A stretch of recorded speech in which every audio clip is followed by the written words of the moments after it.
건강도 많이 연세들이 많아서 약해 있고 아픈 것도 있고 또한 주변 여건이 남들보다 더욱더 열악한 상황에 처했을지라도 우리는 하나님의 자녀로서 하나님의 백성으로서 하나님의 아들과 딸로서 하나님께 복을 받은 사람임을 자부심을 가지고 사시기를 주님의 이름으로 축원합니다.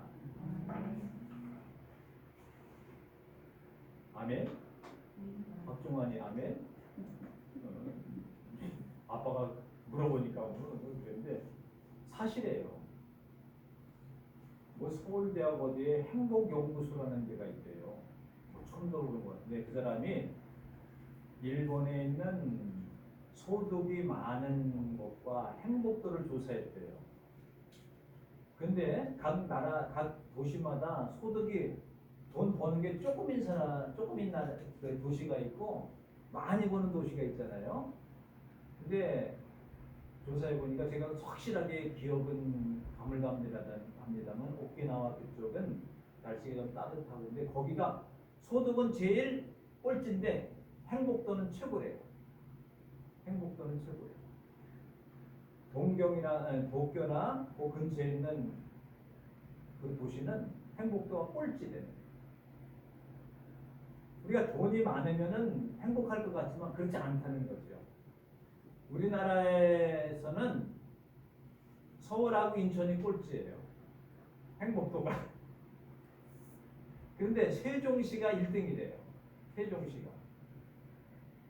물론 거기에는 뭐 공무원들이 거의 다 공무원들이라고 하지 않습니까? 내려서 살기도 하고 그리고 어느 모임에는 부부가 다 공무원이라고 하는 사람이 거의 굉장히 많대요. 세종시에는 뭐 행정도시로 돼서 그런지 몰라도 넓고 뭐 쾌적해서 그런지 거기가 1등이라고. 또 세계적으로 따져보면 태평양 이름도 없는 그곳이 1등이 되는 거예요. 그러니까 많이 가졌다고 행복하고 덜 가졌다고 불행하고 이런 게 아니라는 거죠. 이런 지금 일본이나 우리나라나 세계적인 것을 얘기하는 건 그건 문제가 아니에요. 내가 어떤 상황에 처해 있든지 간에 많이 벌든지 적게 벌든지 건강하든지 약하든지 그거 상관없이 우리에게는 하나님 나라가 있고 본향이 있고 우리 마음에 행복하다라고 하는 그 어디다 내놔도 행복한 삶. 이러한 전제하에 오늘 본문의 말씀을 읽어보게 되었으면 정말로 우리가 더욱더 행복한 사람이구나 이런 것을 느낄 수가 있습니다. 근데 연세가 들면은요 자신감이 좀 떨어지는 경우가 있잖아요. 판단력도 좀 떨어질 경우도 있어요. 제가 요새 그런 걸 좀 느껴요. 그래서 어떤 데는 속상해요. 무슨 일 처리를 하는 데 있어서 판단력을 딱 가지고 딱 이렇게 하기가 좀 어려운 경우가 있어요. 그리고 귀가 좀 어두워지니까 누가 무슨 말하면 주의 깊게 듣지를 못하는 경우가 있어요. 그냥 흘려듣는 게 그러다가 실수하는 경우도 있고 물론 요만한 작은 실수입니다만은 그런 것이 자꾸만 반복되어지면은 자신감을 잃게 되는 경우도 있습니다. 그래서 어른들이 행정 업무를 보러 갈 때에 이러잖아요. 이건 여기 행정처에 갔다가 무슨 데에 갔다가 이렇게 돈에 썩어져요. 그걸 이렇게 쫓아다녀. 그러다 보면 참 어려워요. 맨날 해보지 않으면 어쩌다 한번 할 때에 그런 경우도 있습니다. 왜 이런 얘기를 하면은 연세가 들면은 다 정상이에요. 그게 어쩔 수 없어요. 무슨 음식을 하나 먹으러 가려고 해도 이나대 뒤에 가서 짬뽕 한 그릇을 먹으려고 해도 짬뽕 한 그릇 주세요. 그럴 수 없어요. 가보면 요만한 기계가 있어가지고 걷다가 누르고 추가는 모르고 이렇게 해서 종이 때문에 하나 뚝 떨어져. 그럼 그걸 가지고 갖다 주면은 또 가만히 있으면 안 돼. 또 들고 또 가서 또 받아와야 돼. 또 받아서 쳐야 돼. 은행 업무도 마찬가지고. 그러잖아요. 그러잖아요. 아, 이거 인터넷에 하면 돼요. 인터넷, 컴퓨터를 못하는데 무슨 인터넷에 하는. 그러니까 자꾸만 그 좌절감에 빠지기도 하고, 아유, 나는 이제 다 됐나 보다. 이렇게 생각할 경우가 많이 있어요. 그러면 답답하고, 아유, 나는 뭐 이제는, 예? 그렇게 생각하지 말고, 그거는 외부적인 얘기고, 거기에 집중하지 말고, 하나님과 나와의 관계에 집중하게 되면, 아, 하나님과 나의 관계가 올바르게 될 때에 진정한 행복한 사람이로구나 라는 것을 알게 됩니다. 오늘 본문의 말씀에 보면은 여호와의 영이 성령이 임하였다. 성령이 임하였다. 여호와께서 기름을 부어 주셨다라는 겁니다. 이 말은 예수님께서 이 땅에 메시아로 오셔서 하셔야 할 일들에 대한 것들을 미리 700년 더 전에 이사야 선지자를 통하여서 예수님에 대해서 말씀하신 겁니다. 동시에 오늘날 우리가 살고 있는 우리들에게도 예수님께 하신 말씀이 예수님의 탄생하시고 예수님께서 사역하시고 구원을 이루신 그 사역이 그러니까 우리에게도 동일하게 그 주시는 말씀으로 받아들이는 겁니다. 이사야 선지자를 통해서. 근데 하나님의 영이 임하였다라고 하는 것은 무엇을 의미합니까? 하나님이 너희와 함께 할 거다. 하나님이 너희를 지켜주실 거다. 하나님께 너희를 보호해 주실 것이다. 모든 하나님 하는 일마다 내가 하는 것 같지만 하나님이 나를 도와주시고 계시는구나. 이게 임재라고 하는 거예요. 임재라고 하는 것은 이렇게 오신다는 거예요. 내게 다가오신다는 게 내게 임하셨다라고 하는 겁니다. 내게 내리셨다라고 하는 겁니다. 이 표현이 하나님의 영이 우리에게 임하셨어요. 그건 하늘에서 내리셨어요. 우리 가운데 거하셨어요. 그러니까 우리는 이제는 나 혼자가 아니에요. 하나님의 영이 내게 임하게 하셨다. 증거가 뭡니까? 예수님을 주님이라고 고백하면 성령이 임한 증거예요. 다른 게 아니에요. 하나님을 가르쳐서 아버지라고 부른 것은 뭐예요? 성령이 내게 임하신 거예요. 그러지 않고는 우리가 하나님을 아버지라고 부르지 못하고 예수님을 주님이라고 부르지 못해요. 어떻게? 그래서 다른 사람들은 하나님 그런 거라면 하나님이라고 부를 수 있어도 아버지라고는 못 부르요. 예수님은 거룩하시고 좋은 분이시다 얘기할지 몰라도 나의 주인이십니다라고는 못해요. 왜? 하나님의 영이 임하셔야 그리스도의 영이 임하셔야 그 고백이 나오는 거예요. 내가 너에게 양자의 영을 줘서 하나님을 아버지라고 고백하게 하셨느니라 이렇게 바울은 로마서에 그렇게 기록하고 있어요. 이 말은 뭐냐? 하나님의 영이 우리에게 임하지 않으면은 하나님을 아버지라고 부를 수 없다라고 하는 거예요. 하나님 아버지 이상해요? 기도할 때 하나님 아버지는 아닌 것 같은데 하나님 할아버지도 아닌 것 같은데 하나님 아저씨 그것도 아닌 것 같은데 그냥 하늘님 이렇게 부르지 하나님 아버지라고는 뭐. 혹시나 하나님 아버지 근데 어색해 죽겠어 안 불러줘 그런 문제가 있는 거예요. 예수님께서 주님이라고 그러는데 이게 잘 안 불러져 좀 문제가 있는 거예요. 그리스도의 영이 즉 하나님의 영이 내게 임하시고 내리시고 함께 하신다. 그럼요 마음에 이제는 걱정거리들이 좀 사라지게. 왜? 내가 하는 게 아니지 않습니까? 하나님께서 도와주시니까. 하나님이 함께 하시니까. 그래서 내게 임하셨다라고 하는 것은 함께 하셨다라고 하는 임마누엘이신. 임마누엘. 하나님이 우리와 함께 하십니다. 또 성령, 하나님의 영을 뭐라 그래요? 성령이라고 그러고 거룩한 영이라고 그러고 또 보혜사라고 얘기해요. 보혜사. 보혜사라고 하는 것은 우리의 옆에서 항상 우리를 보호하시고 지켜주시는 분이에요. 캄캄한데 으슥한데 가도 겁이 안 나. 왜 겁이 안 나요? 보혜사 성령께서 나의 곁에서 지켜주시기 때문에. 천사가 늘 이렇게 우리를 보호하고 있다고 생각해보세요. 네? 겁나야 안 나요. 날 이렇게 신보매로 올라갈 때 천사 탁 쳐줘요. 우리 눈에 보이지 않지만 하나님이 우리를 그렇게 보호해 주신다.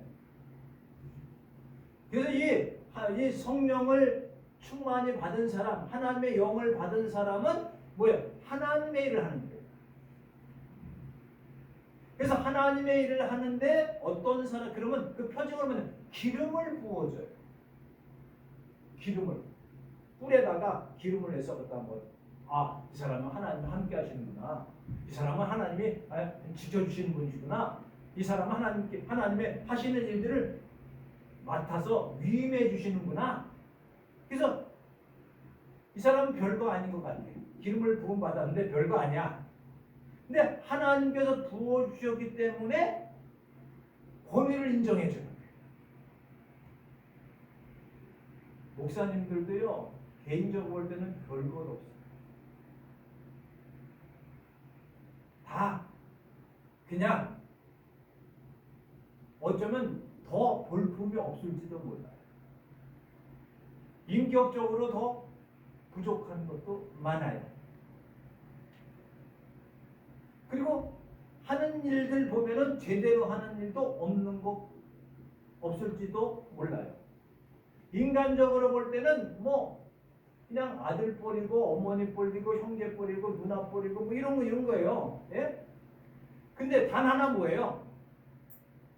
목사가 설교를 하면은 성도들이 아멘. 또 우리 권사님들은 또 전대 함부로 못해요. 함부로 안 해.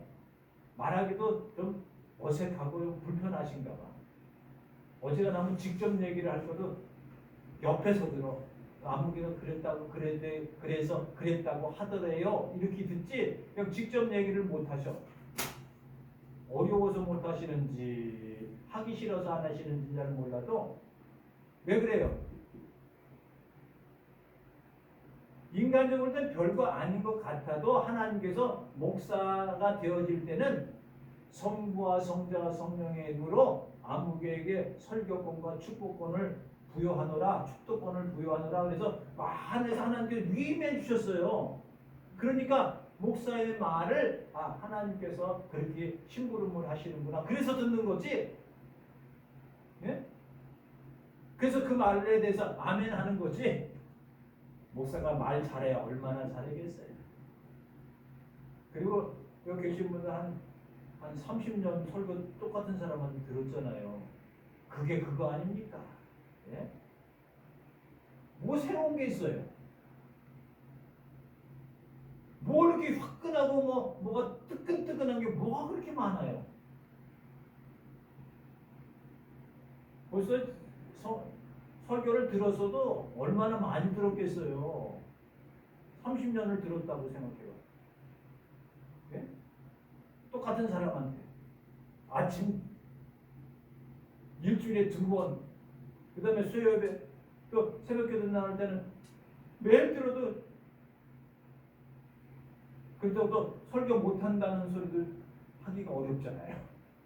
또 설교 너무 잘했습니다라고 하기도 어렵잖아요. 내가 판단하는 것 같아서 하나님께서 하시는 말씀이니까 이해하고 넘어가는 거죠. 왜? 기름을 부었기 때문에 그래요. 그래서 기름을 부은 사람은 위임해줬다라는 거예요. 위임은 뭐냐? 내가 할 일을 이 사람한테 맡긴 거예요. 그래서 무슨 일이 있으면은 중요한 일이 있으면은 동사무소 가서 인감증명 하나 떼려고 그러면 어떻게 합니까? 네, 본인이 오세요 그래요. 본인이 오세요. 아 지금 어디서 못 가고 직장 때문에 아니면 외국에서 뭐든 데로 위임장 받아오세요. 위임장. 그러면 국내에서는 위임장 하기 그렇게 크게 어렵지 않아요. 위임장 써가지고 도장 인감 찍어주고 인감 도장 가지고 동사무소 가서 인감 증명 뜨세요. 그러면 이렇게 다 대조해보고 가족관계 보고 가족관계 증명서를 보고 이렇게 해서 띄워줘요. 외국에서 그 인감 증명할 때 외국에서 또 이렇게 띄워가지고 또 뭐 동증 받아가지고 오고 그래야지 띄워줘요. 그러면 위임장을 써준다는 거죠. 위임장. 내가 할 일을 이 사람한테 맡겨서 이분이 일을 처리하도록 하는 거죠. 이 말은 뭐냐? 하나님께서 직접 일하실 수 있으셔. 근데 하나님은 꼭 뭐예요? 사람을 들어서 택하셔서 일을 하세요. 이 사람한테 맡겨야 될 거 아닙니까? 그러니까 이 사람에게 맡길 때 하나님께서 어떻게 되냐면 기름을 부으시고 성령이 함께 하셔서 하나님께서 간섭해 주시고 다스려 주시고 인도하셔서 일을 하게 되는 거죠. 그러니까 이것을 맡은 사람은 지 마음대로 하면 안 돼요. 자기 마음대로 하면 안 되잖아요. 맡겨진 일들을 하는 거예요. 근데 성경에 보면은 기름을 부음을 받는 사람은 세 종류 사람이라고 했죠. 왕과 제사장과 선지자. 이 사람들 아무리 잘못했더라도 이 사람을 징계하거나 이 사람을 대항하지 않아요. 보통 같아서는. 사울이 왕으로 기름을 부음 받았어요. 근데 엉망진창이야. 다윗을 계속 죽이려고 해요. 정치를 잘못해요. 그래도 다윗 같은 경우에는 죽일 기회가 여러 번 있었어요. 근데 뭐예요? 하나님께서 기름 부어서 세운 왕을 내가 해할 수 없다. 단 하나예요. 자기를 죽이려고 하는 원수와도 같은 사람. 이거 하나 사울왕 제거하면은 자기가 쭉 나갈 수 있어요. 그런데 하나님께서 세우셨기 때문에 내가 어떻게 하지 못한다. 하나님께서 처리해 주시면 모를까? 하나님께서 보복해 주시면 모를까? 하나님께서 갚아주시면 모를까? 나는 못 갚는다. 왜? 하나님께서 그에게 위임을 해주셨기 때문에 잘했는지 못합니다. 제사장은 하나님 편에서 백성들을 위로하고 사람 편에서 하나님 앞에 중보나 제사를 드리면서 하나님께 놨고 또 선지자들 뭐 이사야나 예레미야나 에스겔이나 다니엘이나 호세아나 소선자 쭉 있잖아요. 다 하나님께 기름을 부음을 받았기 때문에 그거 하는 거예요. 기름을 부었다라고 하는 것은 뭐예요? 함께한다, 위로한다, 그리고 너희와 내리셔서 너에게 사명을 맡겼다. 내가 너에게 이 하던 것들을 다 너에게 주었다라는 거죠. 이게 바로 뭡니까? 기름을 부었다. 누구에게요? 하나님께서 예수 그리스도를 통하여서 사역을 감당하기 위해서. 또한 예수님의 사역을 감당을 또 우리에게 또 맡기시거든요. 제자로서 그럼 제자들이 이 일을 하기 위해서 기름을 부음 받은 거예요. 물론 이렇게 뭐 안수하고 이런 건 아닙니다만은 다 누구나 성령의 인재함을 갖고 있는 거다. 이 성령의 인재는 하나님이 함께 하신다. 하나님께서 보호하신다. 하나님께서 옆에 계신다. 하나님께서 나를 인도하신다. 무엇을 위해서 이 사명을 맡기셨는가? 오늘 본문의 말씀 보시면 가난한 자에게 아름다운 소식을 전하게 하십니다. 가난한 자, 다른 곳에 보면 억눌린 자, 또 이것도 어떻게 보면 심령이 가난한 자라고 성경도 표현하기도 있고, 근데 가난한 자, 얼마나 가난한 자가 정말로 가난한 자일까요? 아니 밥 먹고 사는데 뭐 살 게 없어. 아니 나는 가난한가 봐. 네? 이게 여기서 가난하다라고 하는 것은 뭐야? 한 끼를 먹을 수 없어가지고 한 끼라도 먹으면 모든 것을 만족할 수 있는 사람이 가난한 사람. 가난한 사람이라는 건 아주 간절함을 가지고 있는 사람이에요. 간절함을. 물 한 방울이라도 그것을 먹고 싶어 너무나 갈증이 나서 그것을 입에다 딱 댔을 때 야 만족하다 할 정도로 아주 뭐 밥 먹을 게 없으면 라면 먹을 정도면 가난한데 취급도 안 해주는 거예요. 쉽게 얘기해서. 근데 왜 다들 가난하다고 생각합니까? 상대적으로 가난하다고 생각합니다. 아무개는 종기밥솥이 있는데 나는 골로에다가 밥을 해 먹어. 아유 나는 가난한가 봐.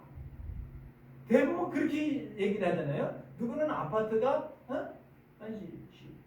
18평인데 나는 15평짜리, 12평짜리에 살아. 나는 가난한가 봐. 뭐 이런 식이에요. 그렇게 생각하면은 부자가 어디 있겠습니까? 대부분이 상대적으로 느끼는. 근데 여기서 가난하다라고 하는 것은 물론 심령이 가난한 자. 정말로 뭐예요? 하나 가난해서 빵 한 조각에도 막 갈급하는 사람이에요. 영혼이 배고파가지고 어찌할 줄 모르는 그런 사람이 가난한 사람. 가난한 자에게 아름다운 소식을. 이 아름다운 소식을 보면 복된 소식을 해요. 반대는 좋은 소식이에요. 기쁜 소식이에요. 이게 아름다운 게 성경 번역들마다 아름다운 소식이라고 하는 것은 뭐냐? 이것은 복음이다. 기쁜 소식이다. 즐거운 소식이다.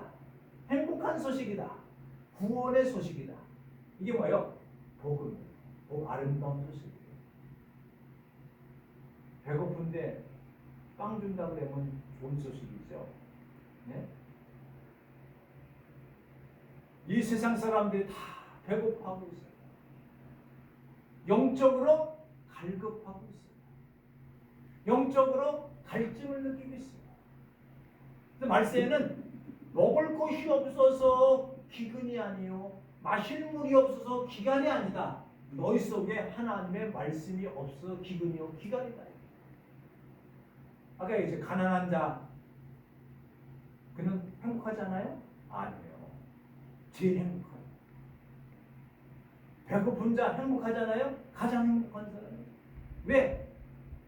그러니까 우리의 사역은 뭡니까? 주님의 사역은 사람들이 배고파해. 갈증이 나요. 어디로 가야 할지 몰라. 만족을 못해. 그들을 향하여서 하나님께서 예수 그리스도가 임하셔서 저들에게 기쁜 소식, 아름다운 소식, 구원의 소식을 불행하고 답답하고 막 이런 마음이 상한 자예요. 오늘 성경은 마음이 상한 자, 마음이 상한 자를 고치시며 마음에 찢긴 마음을 갖고 있습니다. 상체기가 났어요. 이 상체기가 나면요 아물기가 참 어려워요. 상체가 나서 아물어도 상처가 남아요. 그런 사람을 고치시는 게 우리 마음의 상처가 얼마나 많이 있습니까? 한 70년, 80년 사셔보니까 상처들이 너무나 많이 있죠. 가족에 의한 것, 직장에 의한 것, 삶의 이웃에 의한 것, 또 교회에서도 상처를 받고 어떤 분은 목사님한테도 상처를 받고 성도교회한테도 상처를 받고 이런 상처들이 가끔 다 있어요. 이 상처가 너무나 크면은요 이게 사람을 괴롭힙니다. 이게 남아있어가지고 이게 성격이 꼬여지기도 하고 성격이 이상하게 되기도 하고 정신적으로 그 생각날 때마다 분노도 생기고 이러잖아요. 가만히 생각하다가 요즘 잠들 잘 주무시나요? 자다가 깼어. 3시야. 뭐하지? 왜 이러지? 과거 딱 생각해보니까 나쁜 상처가 딱 떠올라. 그 막 속상해. 머릿속을 떠나지 않아. 잘라 그래도 앉아줘 속상해 이런 일들이 많이 있잖아요. 저만 그런가요? 그럴 때 어떻게 해요? 이 상한 마음을 치유해 주시기 위해서 예수님께서 오신 거예요. 또 이 사역을 우리에게 맡겨주신 거예요. 이 육신의 상처는 나으면은 아물면은 괜찮아요. 이 마음의 상처는 너무나도 커서 이거를 감당하기가 어려워요. 어떻게 하겠어요, 이거를요?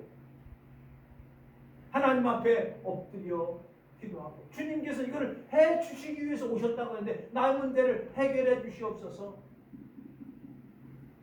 이렇게 기도해야 되잖아요. 마음이 상한 자를 고치시며 포로된 자에게 자유를, 갇힌 자에게 노임을 선포하며, 갇힌 자에게 자유. 이 자유라고 하는 것이 얼마나 소중합니까? 어떤 사람은 자유가 아니면 죽음을 달라. 죽음을 달라. 죽음보다도 더 중요한 게 자유다. 자유는 뭡니까? 야 이거 해. 안 하겠는데 이게 자유 아닙니까? 만화 영화에 그런 게 있어요. 어저께 보니까 알라딘이라는 영화에 보면은 이렇게 램프 이렇게 하면은 막 쭉 나오잖아요. 지니가 나와가지고 맨 마지막 장면에 뭐라고 얘기 됩니까?